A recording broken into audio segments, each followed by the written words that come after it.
Бекова Шынар Сабыржановна Ақтөбе автожол колледжінің қазақ тілі мен әдебиеті пәнінің оқытушысымын. Сіздерге кәсіби қазақ тілі пәнінен бейне сабақ. Бүгінгі сабағымыздың тақырыбы Карл Бенцтің 4 тактілі қозғалтқышы сын есім. Сабағымыздың мақсаты Карл Бенц және алғашқы автомобильдер туралы білімдерін жетілдіреді, сын есімнің ережесін еске түсіріп, мәтіннен таба біледі. Карл Бенцтің өмір баяны. Карл Бенц 1844 жылдың 25 қарашасында Карлсруе қаласының Мюльберг ауданында дүниеге келген. Карлдың әкесі Георг Йохани Бенц бу отарбасының машинисті болған. Әкесі ерте қайтыс болып, шешесінің тәрбиесінде өседі.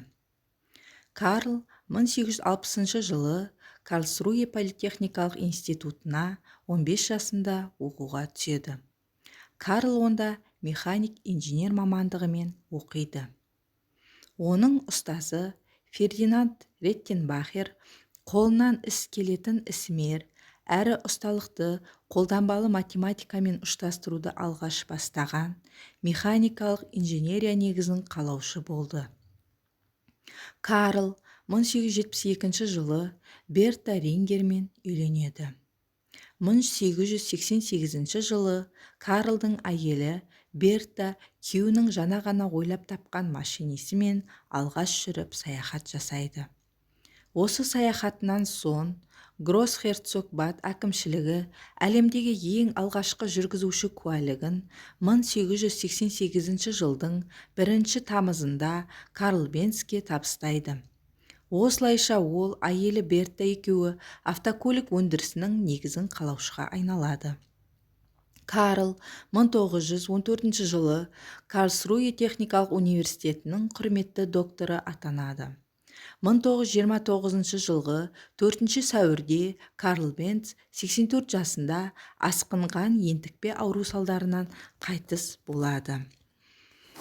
Карл 1878-1879 жылы қысымсыз 2 тактілі мотор, соңынан жеңіл 4 тактілі мотор ойлап тапқан.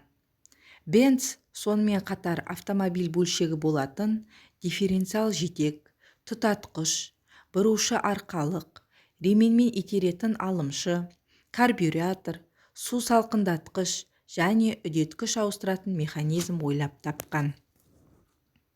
Карл Бенцтің жасаған еңбегі туралы сіздерге Первый автомобиль с двигателем внутреннего сгорания. Ең алғашқы ішкі жану қозғалтқышы бар автокөлікті 1885 жылы Карл Бенц құрастырды. 1889 жылы Карл Бенц 250 килограммдық 3 доңғалақты 2 орындықты экипаж жасаған. Оған Карл Бенц 4 тактілі бензинді мотор орналастырды. Бенц жоғары дөңгелектерде қуаты 0,9 ат күші бар 4 тактілі бензин қозғалтқышын қойды. Қозғалтқыш қарапайым дифференциалды дөңгелектерде белбеумен және шынжырмен қозғады. Қозғалтқыштардың артына көлденең үлкен сермеуір орнатылды. Бұл біркелкі айналу құруға және қозғалтқышты іске қосуға арналған еді. Оны тек айналдыру қалды. Белдік жетектері 11 ұстағышымен қызмет етеді. Еркін қозғалыс механизмімен жабдықталған. Басқару Д тәрізді руль дөңгелегі көмегімен жүзеге асырылады. Автокөлік біздің стандарттар бойынша сағатына 16 км жылдамдықпен дамыды.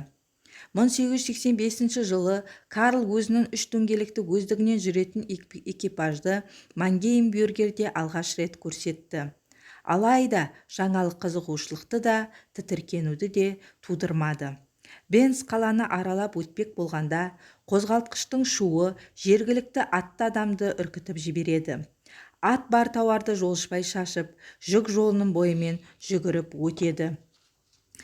Жанжалды ушықтырмау үшін Карл бүлінген тауарларды сатып алып, машинаны сарайдың астына қойып, оны жақсартуға кірісті. 1886 жылы 29 қаңтарда Карл өзінің автокөлігіне патент алды. Карлдың әйелі Берта Бенцтің автокөлігінің пайда болу тарихында үлкен рөл атқарды. Бірде Берта жұбайының хабарынсыз Бенстің көлігінде жарнамалық автосайыс өткізді. Бұл 1888 жылдың 5 тамызында болды. Бертаны екі үлкен ұлы Оргейн мен Ричард көлікке отырғызды. Ол ата-анасына бару үшін Мангеймнен Хорцхаймға сапарға аттанды. Ол күндізгі уақытта туған жеріне жетіп, 106 шақырымды еңсерді. Жолда Берта дәріханаларға бірнеше мәрте тоқтап, тазалағыш зат ретінде сатылған бензин сатып алды. Ол тозығы жеткен былғары тежегішті жылқыға зат жасау шеберінен дұрыстап алды. Берта жол бойында бітелген зат газ құбырын шаш қыстырғышымен тазартты. Ол тұтану жүйесі тесілген оқшаулағышты гартер белдігімен алмастырды. Бреттинида саяхатшылар күрделі мәселеге тап болды. Көлік тік төбеден өте алмады. Ричардқа басқару тетігін ұстатып, Берта мен Оргейн машинаны итеріп шыңға шығарды. Дәл сол сияқты олар кейінгі барлық биіктерді бағындырды. Әйелінің кеңесі бойынша Бенц кернеу көтергіштеріне мәселе болмау үшін дизайнға төмен беріліс қорабын қосты. Бертан алысқа автошеруін бүкіл Германия мойындады. Баспасөз оның сапарына ғана емес, Карл Бенцтің көлігіне де назар аударды. Сол кезден бастап оның атағы мен жетістігі жария бола бастады. Енді келесі сіздерге сын есім, қазақ тіл пәнінен таныс, яғни орыс тілінде имя прилагательное. Сын есім заттың сындық, сапалық қасиеттерін білдіретін сөз табын сын есім деп атаймыз. Қандай, қай деген сұрақтарға жауап береді. Сөздікпен жұмыс сіздерге көшу, ұйымдастыру, естелік, жарысу, күмән, серіктес, жалғастыру, жұмысқа назар аудару, анда-санда, қаржыландыру, әуестік, немқұрайлы қарау, кедергі жасау деген сөздердің орыс тіліндегі аудармасы берілген. Бұл сөздікті дәптерлерімізге жазып аламыз. Мәтінмен жұмыс. Мәтінді оқып, ішінен сын есімі бар сөйлемдерді теріп жазамыз. Автомобиль Париждің Мюнхеннің өнеркәсіп көрмелеріне қойылады. Тіпті өнертапқыштың өзі күніне 4 сағат бойы машинасын көшеде айдап жүреді.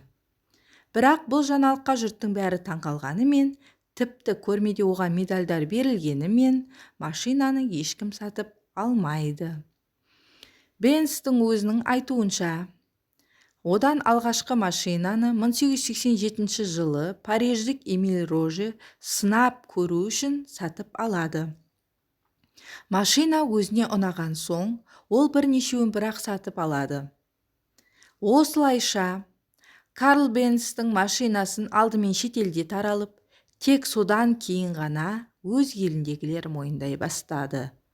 3 дөңгелекті машина қолайсыздау болғандықтан 1893 жылы Бенц қозғалтқышы 3 ат күшіне тең 4 дөңгелекті Виктория автомобилін шығара бастайды. Бір жылдан кейін Вело автомобилін шығара бастайды. Біртіндеп автомобильге сұраныс өсіп, олардың жұмыстары да өрге жылжи бастайды. 1901 жылы Бенцтің фирмасы өз саласындағы аса ірі кәсіпорынға айналып, өзге елдерде де бөлімшелерін ашады. 1903 жылы Бенц ұлы Ойгенмен бірге Ладенбургте Карл Бенц Сойни деп аталатын жаңа компанияның негізін қалайды.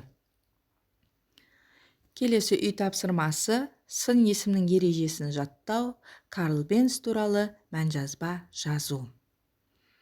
Назарларыңызға рахмет, сау болыңыздар.